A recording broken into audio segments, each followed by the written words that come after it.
The transmission log was dated 3 standard cycles before the accord signing.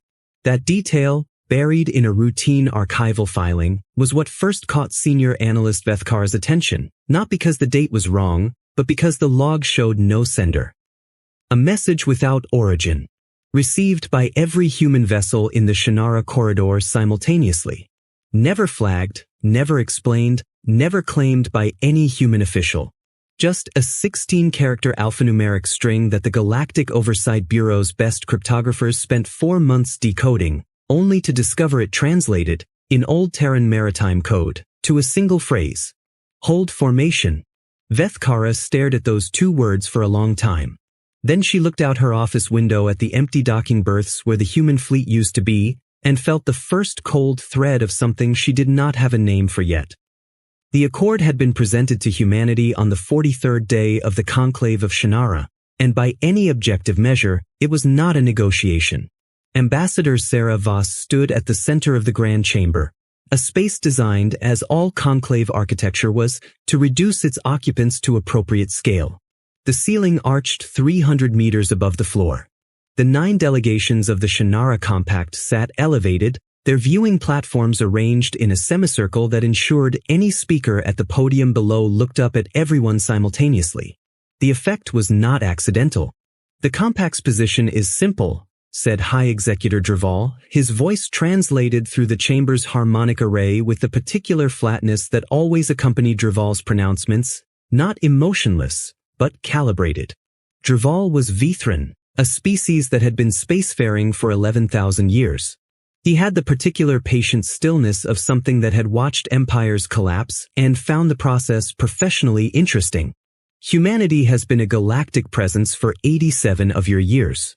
In that time, you have fought 4 wars, 3 of which you initiated. You have colonized 19 systems without territorial arbitration. You have introduced 3 separate biological agents into ecospheres under compact protection. You are, by every metric, an uncontrolled variable. Sarah Voss did not look up at him. She kept her eyes level, focused on the middle distance, which happened to land on the Draval delegation's lower tier. Not submissive, not aggressive. Just level. And your proposed solution, she said, is generous, given the circumstances. Draval's secondary eyes, the smaller pair set just above the primary, shifted slightly. Total disarmament of all human military assets within 6 standard cycles. A compact-administered governance council to oversee human expansion. A moratorium on independent colonization. In exchange, humanity receives full compact trade access, medical technology currently restricted to member species, and formal protection status. The chamber was very quiet. Protection, Voss said. Not a question. Just the word, placed carefully. From yourselves, primarily, Draval said, and from others who find your uncontrolled status concerning. Voss was quiet for exactly 4 seconds. Vethkara would later review the footage 17 times, and on the 17th viewing she would notice something she had missed every time before, that Voss's right hand, resting flat on the podium, pressed down slightly during those 4 seconds. A small movement.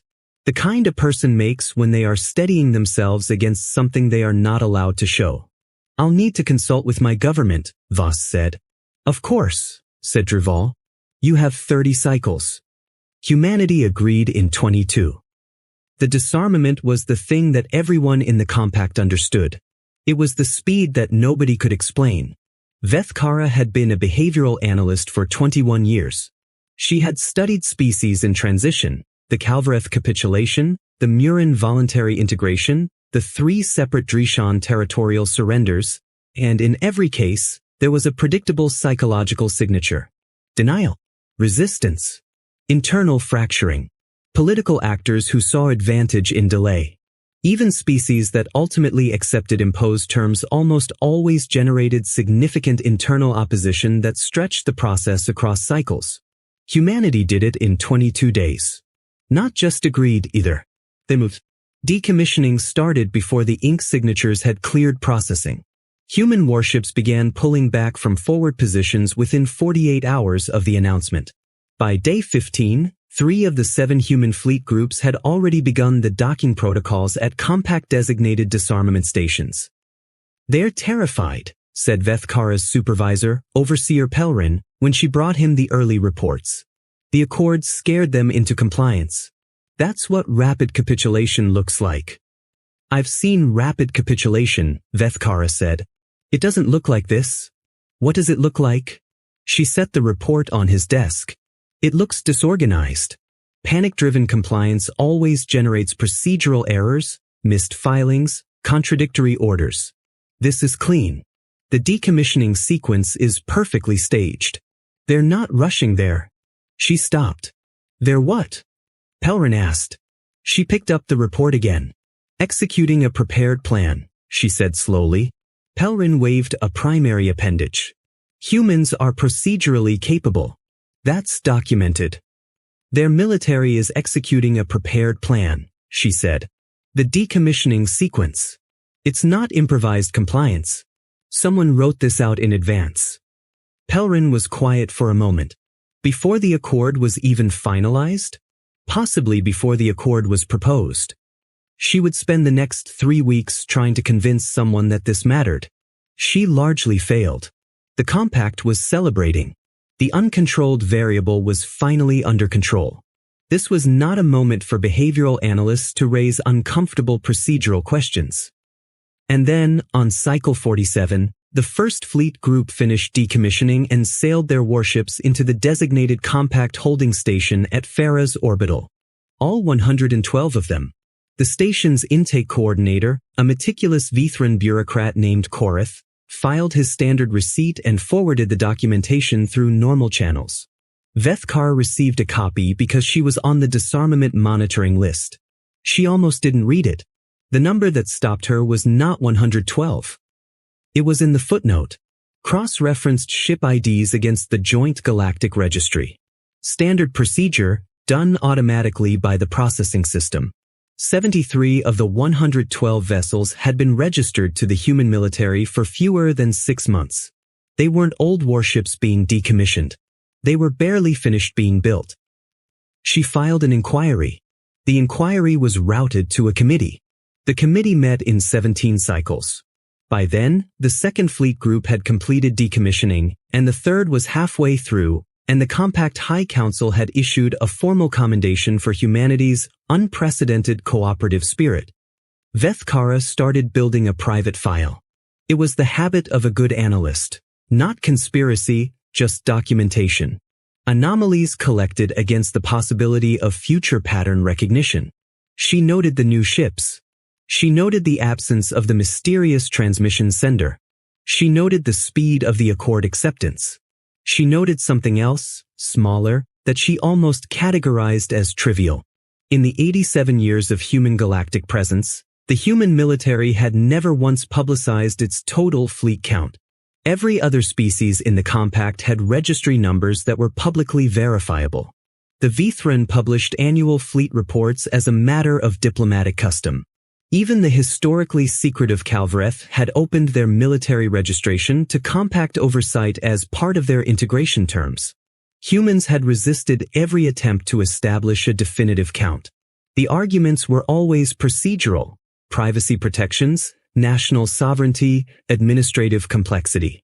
The compact had never pushed hard enough to make it a crisis. There were enough other things to manage. It meant that when humanity surrendered 847 ships across 7 fleet groups, the compact had no baseline to compare it against. 847 ships was the number the humans said they had, and the compact accepted it because what other number could there be? Vethkara added this to her file and went back to her other work. Then a human officer named Colonel Danica Rourke walked into a compact monitoring station on Farah's orbital, sat down across from a confused Vithran administrator, and said something that should have been completely ordinary. "I'd like to report a clerical error in my decommissioning paperwork." The administrator looked up. "What kind of error?" "My secondary vessel wasn't logged," Rourke said. "I want to make sure it's properly transferred to compact custody. I don't want any irregularities in my file." The administrator pulled up Rourke's record. 1 vessel registered. A patrol craft, recently decommissioned, Currently in Bay 7. Everything appeared in order. What secondary vessel? The administrator asked. Rourke placed a data chip on the desk. The Kestrel 9. Support craft, range extended. Based out of Meridian Station. The administrator ran the ID. The Kestrel 9 came up in the registry. Decommissioned 3 weeks ago as part of the First Fleet Group. Logged correctly. No error visible. This appears to already be in our custody, the administrator said. Right, said Rourke. But it's not in my individual record. I was her commanding officer. I just want to make sure it's tied to my file for completeness. The pause. My legal team advised me to verify everything personally. The administrator made the annotation. Rourke thanked her, politely, and left. It was a mundane interaction. The administrator filed it and moved on. Vethkara received the filing in her monitoring feed because she was watching everything, and because she was the kind of analyst who read the footnotes, and because something in the phrasing, my legal team advised me to verify everything personally, felt slightly off register. Human legal culture had specific phrases, specific rhythms. That phrase was not quite any of them. She pulled the Kestrel 9's decommissioning record. 3 weeks ago, Bay 14, Farah's orbital. Transferred to compact inventory. Signed by a compact intake officer named Varys, co-signed by the human commanding officer. She cross-referenced Varys' signature against other documents from that day. Routine. Nothing unusual. She cross-referenced the human co-signature. The name on the document was Colonel Danica Rourke.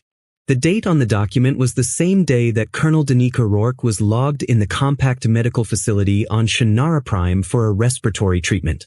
According to those records, she had been there for 6 hours. Farah's orbital was a 14-hour transit from Shannara Prime. She'd signed a document at a location she couldn't physically have been at. Vethkara sat back in her chair and looked at this for a very long time.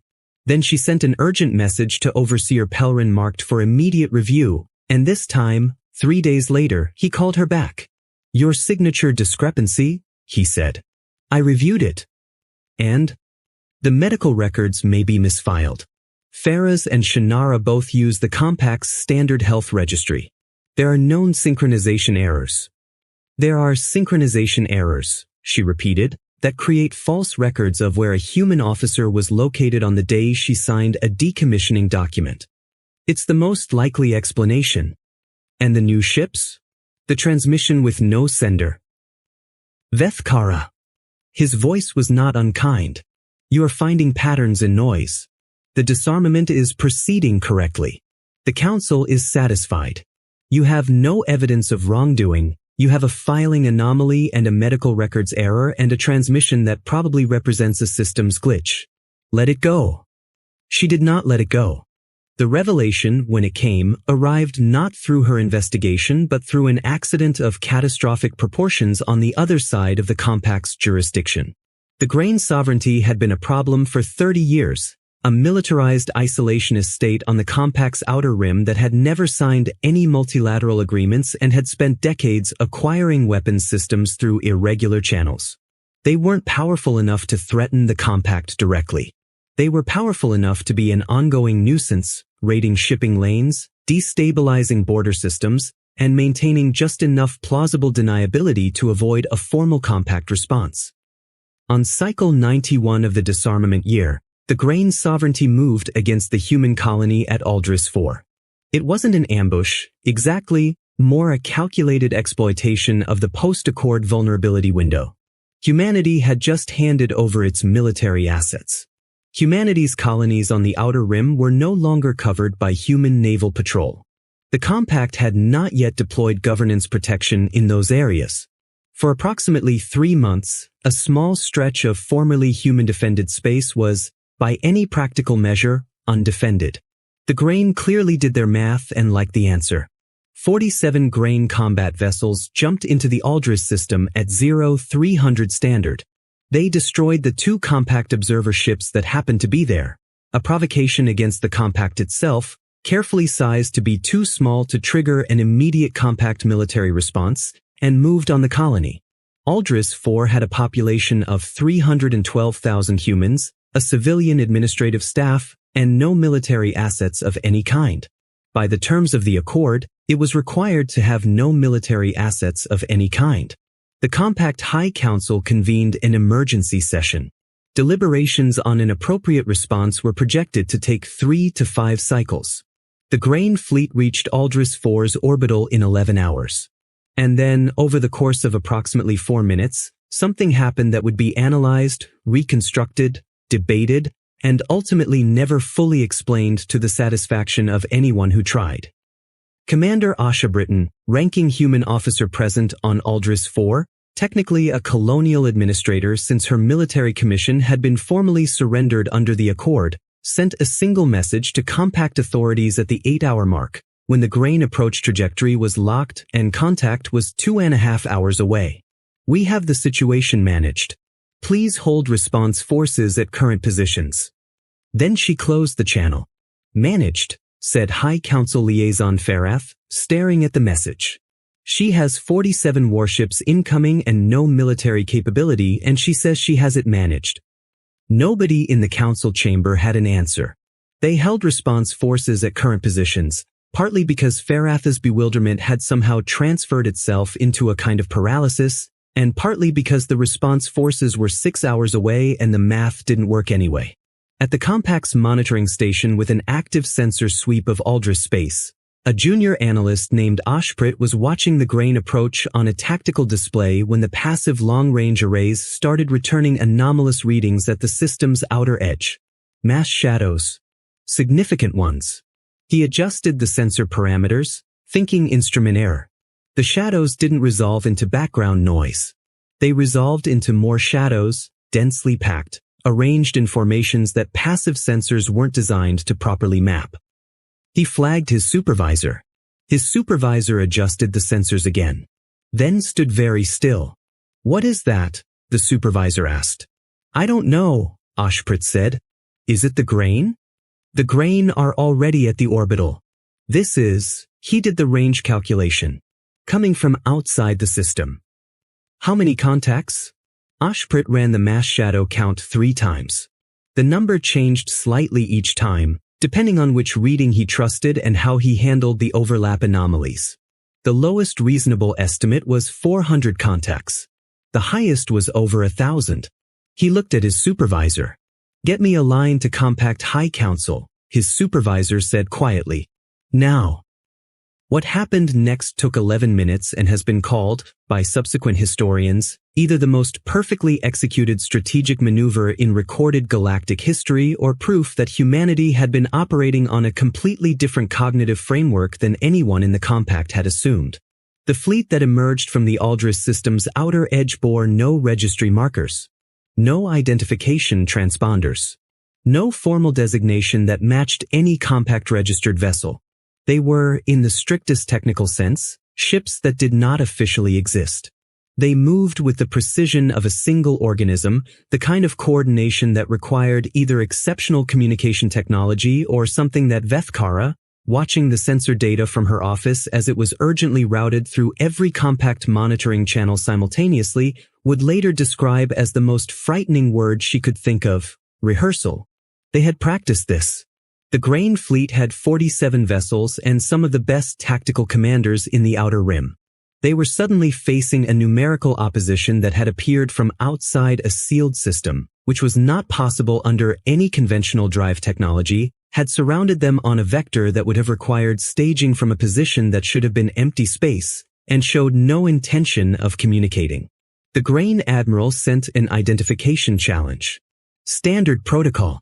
Required by a dozen different galactic regulations that the Grain themselves hadn't signed but still used because everyone used them. The response came not on the standard hailing frequency. It came on a frequency that Grain military communication systems technically didn't support. They received it anyway, because whoever sent it had transmitted on enough adjacent bands to ensure reception through inference. The message was 2 seconds long. No words. Just an audio file of a sound that Compact xenoacoustic databases identified as a Terran heartbeat. The Grain fleet began emergency withdrawal procedures. They didn't complete them. In the time it took the Grain to calculate a jump solution, The unregistered fleet had closed to engagement range and taken up positions that made any jump attempt a guaranteed collision probability of over 70%. They were boxed. Precisely, geometrically, completely boxed. Vethkara was not thinking about the grain anymore. She was thinking about a message with no sender, dated 3 cycles before the Accord signing, telling a fleet that wouldn't publicly exist for another 6 months to hold formation. She was thinking about 73 new ships delivered to the disarmament station as if they were old ones, because the compact didn't have a baseline count to check against. She was thinking about Colonel Danica Rourke, who had visited a monitoring station to personally verify that a ship she commanded had been properly transferred to compact custody, and in doing so had confirmed, on official record, that she had a legally documented relationship with a vessel that was now certified as no longer hers. She pulled the Kestrel 9's compact inventory file, currently listed as sitting in Bay 14 of Farah's orbital, pending formal decommissioning review. She submitted an inspection request for Bay 14. The inspection report came back in 2 hours. Bay 14 was empty. Had been empty since the 2nd day after the ship's logged arrival. The docking systems showed it arriving, confirmed receipt, logged standard transfer protocols. The physical bay contained no ship. "How does a ship disappear from a locked compact facility?" she said, very quietly, to no one in particular, without any of the docking systems logging a departure? She already knew the answer was worse than she was ready for. The Grain Sovereignty surrendered Aldris space in full within 8 hours of the fleet's appearance. They had no real alternative. The geometry of their position had been arranged so precisely that even the Grain commander, reviewing it afterward, admitted he couldn't find a scenario where they didn't lose 70+% of his fleet in any attempted breakout. Whatever these ships were, they had anticipated his exact tactical options and pre-denied all of them. The colony on Aldris IV was untouched. Commander Asha Britton sent a second message to the Compact High Council 6 hours after the Grain withdrawal began. "Thank you for holding your forces. The situation is resolved. We'll begin coordinating with Compact officials regarding the Grain detainees at your earliest convenience." She wrote it with the tone of someone reporting a completed administrative task. High Executor Draval, who had been awake for the entirety of this 11-hour sequence, read the message 3 times. He found, upon reflection, that the particular controlled flatness he usually maintained in his voice was not available to him in the way he normally expected. "What fleet performed this action?" he asked his aide. The aide had no answer. "Whose ships are those?" The aide had been working on exactly that question for 4 hours with 3 separate intelligence staff. "They carry no registry. They respond to no identification request. By legal definition." "By legal definition," Draval said, "humanity surrendered its entire military capability during the Accord. So those cannot be human ships." The aide did not say what both of them were thinking. "Get me Ambassador Voss," Draval said. Voss took the call. She looked, Draval noticed, like someone who had slept recently, not the look of a person who had just spent an anxious night watching a crisis unfold. She looked, if he was being precise, like someone who had expected this call this morning. "The fleet at Aldris," Draval said. "Explain it." "I'm not sure I understand the question," Voss said. "You surrendered your military assets." "We did." "Those ships are not military assets," Voss said. Her voice was completely even. "They were never registered to any human military organization. They were never counted in any fleet registry. They were never declared as weapons systems under any international or galactic convention. They are, legally speaking, civilian vessels under private ownership whose operators chose, of their own independent accord, to respond to a threat against a human civilian population." The silence that followed was so complete that Vethkara, who had requested access to the communication log within the hour and received it because someone in the council had decided this needed as many analysts as possible, could hear the ambient sound of whatever room Voss was calling from. A soft hum. "Climate control," she thought. "Very ordinary. Private vessels," Draval said finally. "That is correct. You are telling me that private human civilians own and operate warships capable of surrounding and immobilizing a 47-vessel military fleet." I'm telling you that the legal definitions were followed precisely, Voss said. Every ship humanity surrendered under the Accord was exactly what we said it was. The Accord required us to disarm. We disarmed. Ambassador. Draval's secondary eyes had stopped moving entirely, a Vithran expression that his species' literature described as the cognitive state that preceded a fundamental revision of assumptions. How many ships do humans have? Voss paused. It was not the pause of someone constructing an evasion. It was, Vethkar realized much later, the pause of someone deciding how honest to be. Enough, Voss said. The compact demanded an emergency audit of all human assets, military and civilian, registered and unregistered. The demand was legitimate, technically. The Accord's language included a clause allowing compact inspection rights. Voss cooperated fully and immediately, which made 3 separate compact officials nervous for reasons they couldn't immediately articulate. Vethkara articulated it 6 hours into the audit process, in a memo to the full council that she marked urgent and that got read, finally, by people who had the authority to act on it. Humanity has complied with every demand placed upon them. They complied with the disarmament. They are complying with the audit. They cooperated with the Accord process at a speed that defied behavioral modeling. And at every stage, their compliance has been so technically precise that it has revealed nothing about what we actually wanted to know. We have been interpreting their cooperation as evidence of submission. I believe we have been catastrophically wrong about what their cooperation means. Asterisk. She paused, then added the line that she had been sitting with for 2 days. I think they let us impose the Accord. The audit took 11 days. What it found, 847 ships in compact custody, correctly transferred, all registration documentation in order.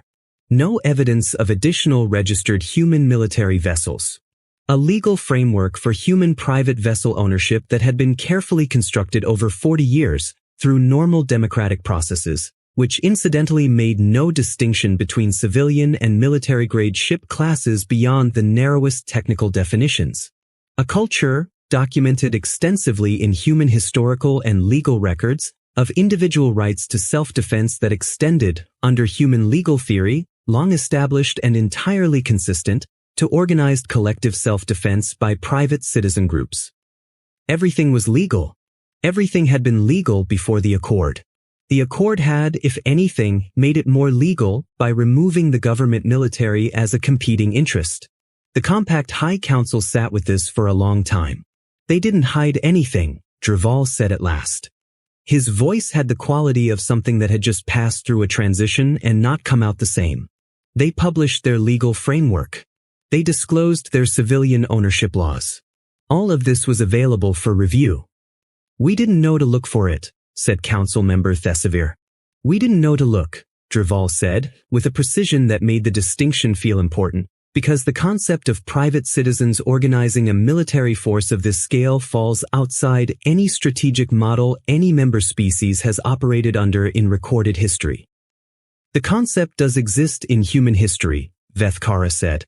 She was in the room because someone had finally decided she should be in the room. It's an archaic institutional form. What they call a militia. Or in some historical contexts, a fleet in being. The concept is that capability exists distributed through the population rather than concentrated in state structures. We assessed it as a pre-galactic historical artifact. We didn't model it as a current strategic reality. Because no rational civilization would structure their defense that way, Thesavir said. No, Vethkara agreed. Which is exactly why it worked. She went back to the Kestrel 9 question because she couldn't stop. An empty bay. A signed transfer document. A colonel who'd been in a medical facility when she supposedly signed it. She'd been circling it for weeks and still couldn't close the loop, and the part of her brain that refused to let go of unresolved patterns was making it very difficult to sleep. She requested an interview with Rourke. She expected resistance. Rourke agreed in 4 hours. They met in a compact conference room on Shannara Prime. Rourke was 43 years old, angular and unhurried, with the kind of stillness that Vethkara associated with people who spent a great deal of time in confined spaces. She wore civilian clothes. No insignia. She was, officially, a retired military officer. Vethkara set a data chip on the table between them. Asterisk Kestrel 9 star. Bay 14. Empty.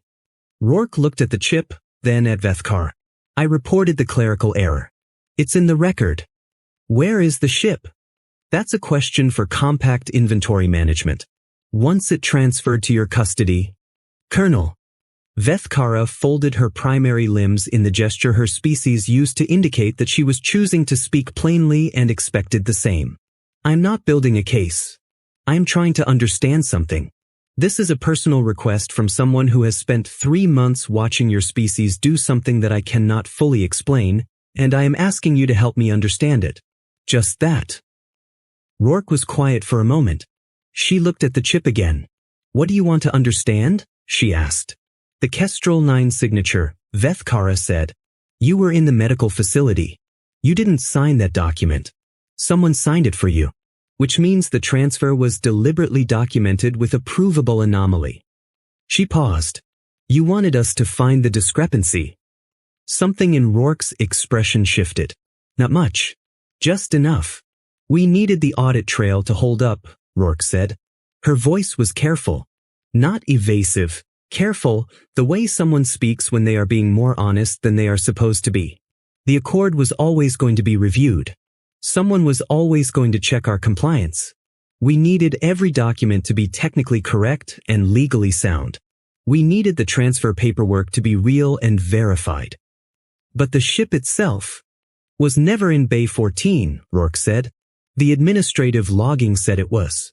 The administrative logging was correct by the letter of every procedural requirement. The physical ship, she stopped, was already somewhere else, Vethkara said. Rourke said nothing. The anomaly, Vethkara said slowly. The signature discrepancy. You left it deliberately. Not to hide what you did.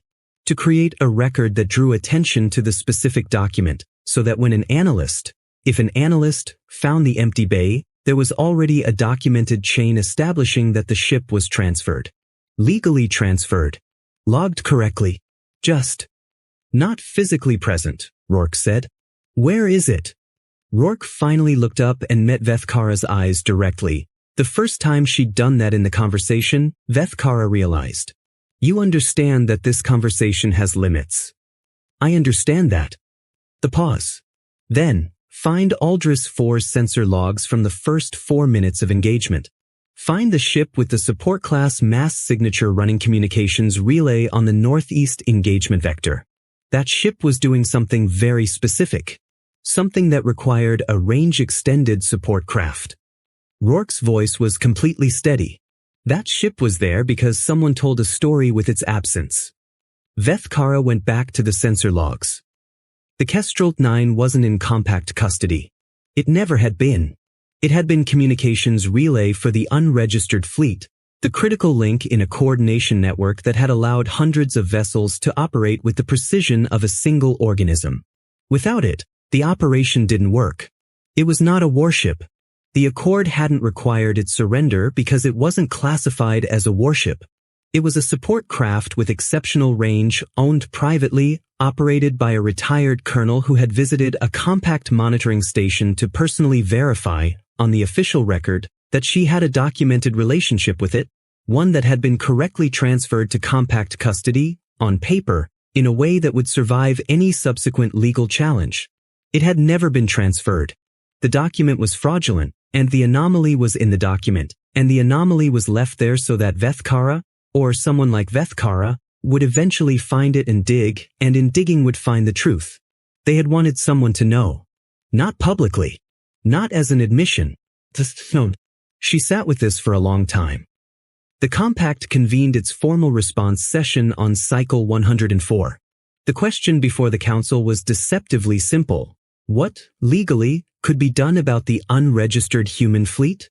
The answer, after 11 days of review by 4 separate legal bodies, was nothing. The fleet was private. The laws were human laws, established through human democratic process, and the Accord had explicitly preserved human internal legal sovereignty. The ships had committed no violation. They had defended a civilian population from an armed aggressor, which was the legal right of any private citizen under both human law and, awkwardly, 3 separate compact precedents. We could renegotiate the accord, Thesivir suggested. The humans would need to agree, said Draval. Would they? A silence settled over the chamber. Vethkara, attending as an advisory observer, watched Draval's secondary eyes move slowly, processing, calculating, reaching conclusions. They complied perfectly with every demand we made, Draval said at last. Every single one. Their compliance was genuine, complete, and technically total. He paused. And in complying, they removed the only assets we had identified as threats, while maintaining an undisclosed capability that we now cannot even count, because it is distributed through their civilian population in a form we cannot legally assess. Another pause. If we propose new accord terms, they will comply with those too. And then? Thesivir asked. And then we will discover what those terms also failed to account for. Draval's voice held something Vethkara had never heard from a Vithrin in 11 years of working within compact structures. Not fear, exactly. Something more precise than fear. The specific cognitive state that occurs when a very old intelligence realizes it has been operating from the wrong model. Because they are not complying with our demands and then finding workarounds. They are complying with our demands and discovering that their workarounds were already in place long before we made the demands. The room was very quiet. Analyst Vethkara, said Draval. Your assessment. How long has humanity been planning this? She had thought about this for 3 months. She had a number.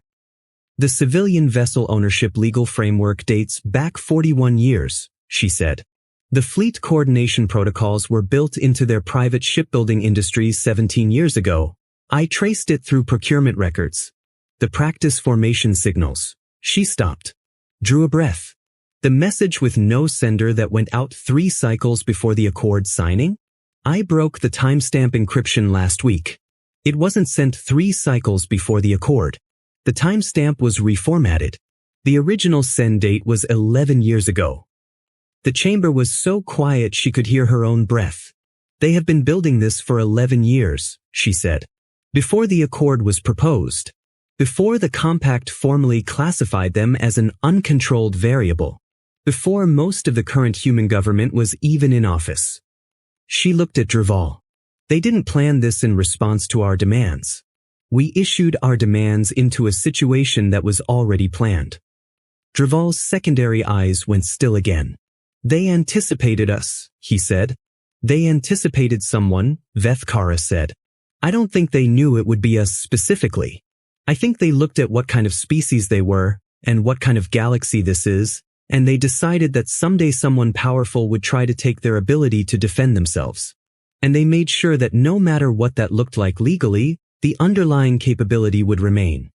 That, said Draval, very slowly, is not how rational actors plan for long-term security. No, she agreed. It isn't.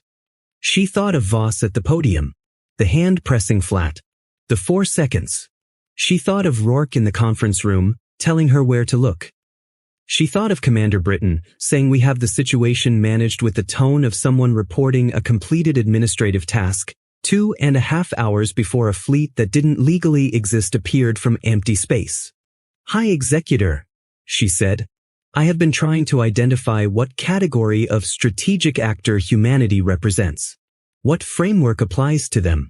And I have spent 3 months concluding that the honest answer is, none of the ones we have. She folded her limbs carefully. The closest parallel I can find is in their own historical record. They call it strategic patience. The practice of accepting a temporary disadvantageous condition while maintaining an intact capability for an indefinite future time, without knowing when or whether that capability will ever be needed. Accepting suffering in advance, Thesivir said, for a contingency that may never arrive. Yes. That's irrational. Vethkara thought of a species that had fought 4 wars in 87 years. A species that had colonized 19 systems and introduced biological agents and pushed against every edge of galactic order with the relentless creativity of something that had survived by refusing to stop. A species that had stood in a chamber designed to make them feel small and agreed to disarm in 22 days and then spent 6 months smiling pleasantly while the compact congratulated itself. "I keep trying to apply that word to them," she said. "I'm not sure it fits."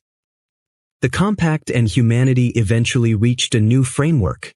Not an accord. That word was retired from the process by mutual informal agreement.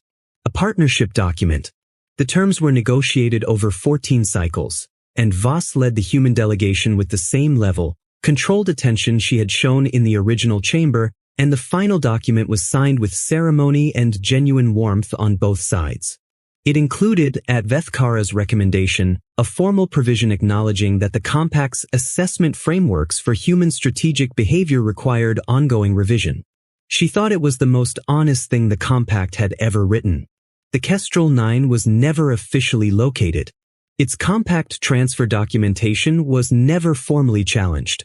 On paper, it remains in Bay 14 of Farah's orbital to this day. Vethkara suspects this is a courtesy, a small piece of deliberate ambiguity left in place so that both sides can, if needed, say they don't know. She found, in the end, that she didn't mind. On the day the partnership document was signed, she received a message. No sender listed. Just a 6-character string that she decoded herself, out of habit, because she had gotten very good at decoding human things. Well found. She sat with that for a long time too. She had spent 4 months looking for the thing humanity had hidden from the most powerful governing body in the known galaxy. She had found it, and they had wanted her to find it, and the finding had changed nothing about the outcome because the outcome had been arranged before she started looking, and the arrangement had been made 11 years before the question was even asked. The galaxy had demanded human disarmament. The humans had listened carefully, complied completely, and remained exactly as dangerous as they had always been, in ways that the Compact's legal architecture had no instrument to measure, because the instruments had been designed by minds that assumed capability lived in the weapons a civilization declared, not in the people who decided to build a second set and never tell anyone. Somewhere, in the Outer Rim, in a civilian docking bay that appeared on no registry, a support craft with extended range and a name that existed in Compact records but not in physical space sat quiet and unhurried, waiting for the next time someone would need it. Vethkara closed the message. Put her file away. Looked out the window at the docking berths, now full again with Compact vessels going about ordinary business. She thought about what it meant to be a species that planned for the day someone came for you, not with anger, not with paranoia, but with the patient, practical certainty of a civilization that had learned, somewhere in its long and violent history, that no arrangement of words and signatures had ever reliably replaced the simple fact of being prepared. They were not the strongest species in the galaxy. The Vithran had 11,000 years of spacefaring civilization. The Calvareth had weapons systems that could sterilize planets. The Compact's combined military dwarfed anything humanity had publicly acknowledged. But somewhere in the gap between acknowledged and actual, humanity had built something that even Vethkara, who had spent her career finding patterns in exactly that kind of gap, had needed 3 months and a deliberate breadcrumb trail to find. She suspected that somewhere, in a meeting room very much like the one where Rourke had told her where to look, humans were already planning for the next gap. The galaxy had never encountered a species that treated its own submission as a tactic. It didn't know what to do with one yet.